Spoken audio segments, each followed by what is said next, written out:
தமிழாக்கள் நல்லதை சாப்பிடுங்க, நல்லா சாப்பிடுங்க. எங்கெல்லாம் நல்ல சாப்பாடு இருக்கோ அங்கெல்லாம் நான் ஓடி ஓடி சாப்பிடுவேன். இது சிலோன் 5C. தமிழாக்கள் என்று சொன்னாலே எனக்கு சிரிப்பு தான் வருது. ஏன் அந்த சிரிப்பு வருதுன்றது உங்களுக்கு தெரிஞ்ச விஷயமே. தமிழருடைய உணவு கலாச்சாரம் என்பது ஒருபோதும் விஷமாகாது. ஏனெனில் நாங்கள் மருந்தை உணவாக உட்கொள்ளும் கலாச்சார பண்பை கொண்டவர்கள். இது சிலோன் 5C.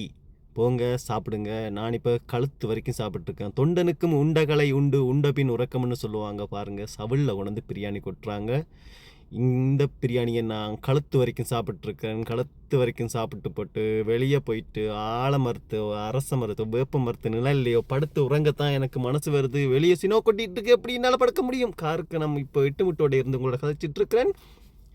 எனவே போய் சாப்பிடுங்க, சாப்பாடு நல்லா இருக்கும். வீட்டிலேருந்து வெளிக்கிடும்போது ஒரு பச்சை முட்டை குடிச்சிட்டு போங்க. ஏனென்னு சொன்னால் இந்த கரண்டி அவ்வளோ கனமாக இருக்கும். கரண்டியை தூக்கி சாப்பிட்றதுக்கு உங்களுக்கும் தைரியம் வேணும். செம ஃபன்னியாக இருக்குல்ல?